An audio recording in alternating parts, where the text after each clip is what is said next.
ശ്രീ വസന്ത്, ഇവിടെ ഇതാ സമൂഹ മാധ്യമം എന്നതാണ് പ്രധാനപ്പെട്ട ചർച്ചാ വിഷയം.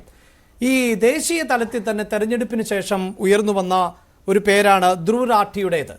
അതായത് സോഷ്യൽ മീഡിയയിലടക്കം റാഠി നടത്തിയിട്ടുള്ള പ്രചാരണങ്ങൾ അതിന് വലിയ സ്വീകാര്യതയാണ് ലഭിച്ചത് എന്നൊരു നിരീക്ഷണം ശരിയാണ്. അദ്ദേഹത്തിൻ്റെ പ്ലാറ്റ്ഫോം പരിശോധിച്ചാൽ കോടിക്കണക്കിന് ഫോളോവേഴ്സ് ഉണ്ട്. അദ്ദേഹത്തിൻ്റെ ഓരോ വീഡിയോയ്ക്കും കോടിക്കണക്കിന് വ്യൂവേഴ്സ് ഉണ്ട്. വ്യക്തിപരമായി ഇപ്പോൾ ഇന്ത്യ എന്ന മഹാരാജ്യത്ത് ഏതാണ്ട് 100 കോടിയോളം വരുന്ന വോട്ടർമാർ ഉണ്ട്. അതിലേതാണ്ട് 70 കോടിയോളം വന്നവർ ആണ് വോട്ട് രേഖപ്പെടുത്തിയത്. അതിൽ തന്നെ വ്യത്യസ്തമായ രാഷ്ട്രീയ താല്പര്യങ്ങൾ ഉള്ളവർ ഉണ്ട്. അതിൽ യുവാക്കളായിട്ടുള്ള ആളുകൾ എന്നതൊരു നിശ്ചിത ഗണത്തിൽ മാത്രമാണ് വരുന്നത്. സോഷ്യൽ മീഡിയ പ്ലാറ്റ്ഫോം പോലും ഉപയോഗിക്കാത്തവരുടെ എണ്ണം ഉത്തരേന്ത്യയിൽ അത്രമേൽ വലുതായിരിക്കും. അതുകൊണ്ട് എൻ്റെ വ്യക്തിപരമായ അഭിപ്രായത്തിൽ ഇവരൊന്നും ആണ് ഈ വോട്ടിൻ്റെ ഗതി നിർണ്ണയിക്കുന്നത് എന്ന അഭിപ്രായമില്ല. പക്ഷേ അത് തെറ്റാകാനുള്ള സാധ്യതയുമുണ്ട്. ഈ സോഷ്യൽ മീഡിയ എഞ്ചിനീയറിംഗ് ഒക്കെ നന്നായി ഹാൻഡിൽ ചെയ്യുന്നവർക്ക് അതിനെക്കുറിച്ച് അറിയാൻ സാധിക്കൂ. അതായത് ഈ റാത്തി ചെയ്ത അത്രയും പോലും രാഹുൽ ചെയ്തില്ല എന്നൊരു വിമർശനം പോലും നിലനിൽക്കുന്നുണ്ട്. അപ്പോൾ ഈ സമൂഹ മാധ്യമങ്ങൾ ആണോ ഈ തെരഞ്ഞെടുപ്പിൻ്റെ ഗതി നിർണ്ണയിക്കുന്ന രീതിയിലേക്ക് മാറുന്നത്? എന്തായാലും സമൂഹ മാധ്യമങ്ങളെ പ്രയോജനപ്പെടുത്താൻ രാഷ്ട്രീയ പാർട്ടികളൊക്കെ മത്സരിക്കുന്നുണ്ട് എന്നതൊരു വസ്തുത തന്നെയാണ്. അല്ല ശ്രീ അഭിലാഷ്, ആശയങ്ങൾ ജനങ്ങളിലേക്കും വോട്ടർമാരിലേക്കും എത്തിക്കാൻ ഇന്നത്തെ കാലത്ത് സാമൂഹ്യ മാധ്യമങ്ങൾ ഉപയോഗിക്കപ്പെടണം എന്ന് ചിന്തിക്കുന്ന ഒരാൾ തന്നെയാണ്.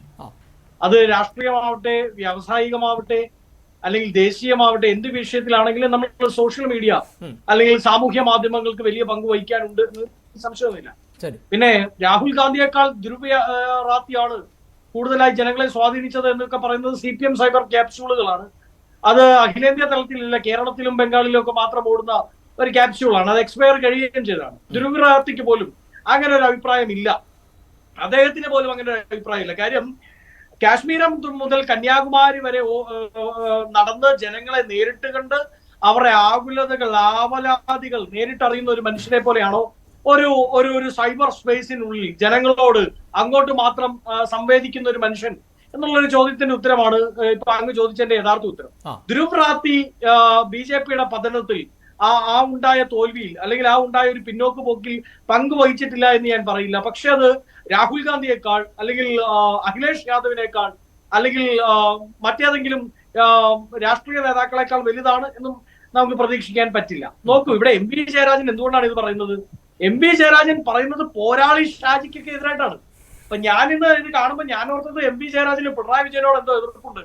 കാര്യം ഈ ചർച്ചയിൽ ഇരിക്കുന്ന സമയം വരെ ഞാൻ വിശ്വസിക്കുന്നത് പിണറായി വിജയനുമായി നേരിട്ട് ബന്ധമുള്ള ആരോ ഒരാളാണ് ഈ പോരാളി ഷാജിയുടെ അഡ്മിൻ. അപ്പൊ പിണറായി വിജയനെതിരെ MP ജയരാജൻ എന്ന് പറഞ്ഞൊരു വാർത്ത കൊടുത്താൽ അതും ഈ വാർത്തയ്ക്ക് സമമാവും. അല്ല, പിണറായി നിയന്ത്രിക്കുന്ന അല്ലെങ്കിൽ പിണറായിയുമായി അടുത്ത് നിൽക്കുന്ന ഒരു അഡ്മിന് ഇത്തരത്തിലൊക്കെ പോസ്റ്റ് ഇടാൻ സാധിക്കുമോ? ഇതിനു മുമ്പൊക്കെ വന്നിട്ടുള്ള ഭരണം തന്നെ, ഈ ഭരണം എന്തിന്, സഖാക്കളുടെ ജീവനല്ലേ വലുത് എന്നൊക്കെ ചോദിച്ചുള്ള പോസ്റ്റുകൾ നേരത്തെ വന്നിട്ടുണ്ട്. പിണറായി മുഖ്യമന്ത്രിയായിരിക്കുമ്പോൾ പിണറായിയുടെ അടുപ്പക്കാരൻ അഡ്മിനായിട്ടുള്ള ഒരു സോഷ്യൽ മീഡിയ പ്ലാറ്റ്ഫോമിന് അങ്ങനെയൊക്കെ ചെയ്യാൻ സാധിക്കുമോ ശ്രീ വസന്ത്?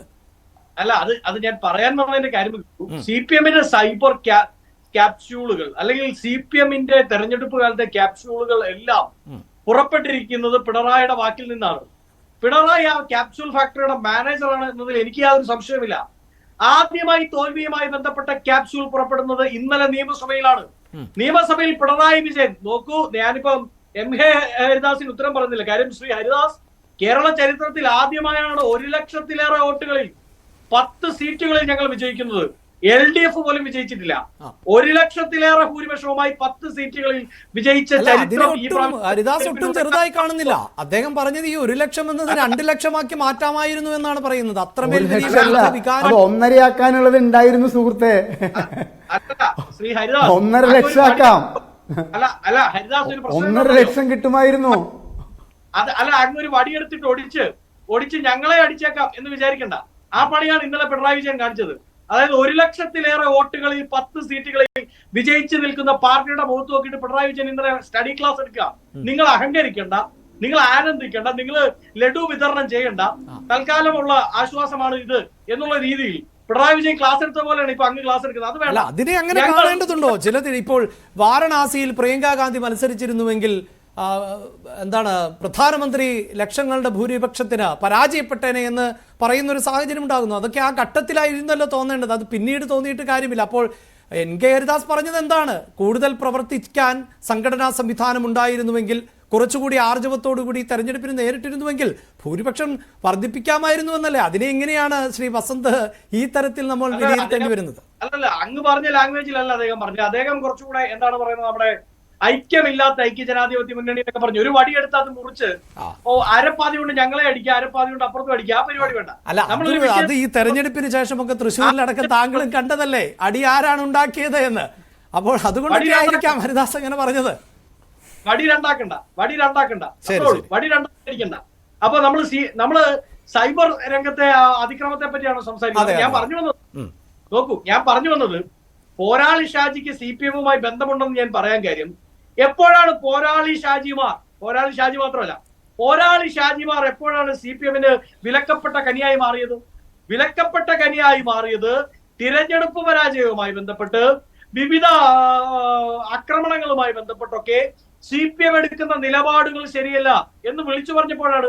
കഴിഞ്ഞ ദിവസം കാലം കാത്തുവെച്ച നേതാവാണ് പിണറായി വിജയൻ എന്ന് പറഞ്ഞ കൂർലോസ് മെത്രാപ്പോലീത്ത പറഞ്ഞു, കാലം കാത്തുവെച്ച നേതാവല്ല, കാലം കാത്തുവെച്ച കാലനാണ്, ഇടതുപക്ഷത്തിന് ഏറ്റവും വലിയ അവസാനത്തിലേക്ക് കൊണ്ടുപോകാൻ പോവുകയാണ് എന്ന് പറഞ്ഞപ്പോ വിവരദോഷി എന്ന് വിളിച്ചുകൊണ്ടല്ലേ പ്രതിരോധിക്കാൻ ഇറങ്ങിയത്. അപ്പൊ കൂർലോസ് മെത്രാനെ വിവരദോഷി എന്ന് വിളിച്ച പിണറായിയും സംഘവും MV ജയരാജനും ഒക്കെ ചേർന്ന് ഈ നമ്മുടെ എന്താണ് പോരാളി ഷാജിയെ അതിനപ്പുറത്ത് വിളിച്ചാൽ നമുക്ക് ഭയപ്പെടാനില്ല. പക്ഷെ പോരാളി ഷാജി എന്തുകൊണ്ടാണ് ഇവരിപ്പൊ വിമർശിക്കാൻ ഇറങ്ങുന്നത്? ആസ്ഥാന വിധവ എന്ന് നിയമസഭയ്ക്കുള്ളിൽ വെച്ച് MM മണി പറയുമ്പോൾ അത് ഏറ്റുവിളിച്ച് അതിന്റെ അപ്പുറത്തേക്കപ്പുറം KK രമയെ ആക്രമിച്ച പോരാളി ഷാജിക്ക് അന്ന് കയ്യടി കൊടുത്ത ആളാണ് MV ജയരാജൻ. നോക്കൂ, കുറ്റിക്കാട്ടിൽ എന്താണ് നടന്നതെന്ന് ഞങ്ങൾക്ക് അറിയാമെന്ന് അന്ന് പെമ്പള ഒരുമയെ നോക്കി വൃത്തികേട് MM മണി വിളിച്ചു പറയുമ്പോ അതല്ല, അതിനപ്പുറമാണ് നടന്നത്, എങ്ങനെയൊക്കെ നടന്നു വിശദീകരിച്ചെഴുതിയ പോരാളി ഷാജിക്ക് വേണ്ടി ഗാലറിയിൽ നിന്ന് കൈയടിച്ച ആളാണ് പിണറായി വിജയൻ.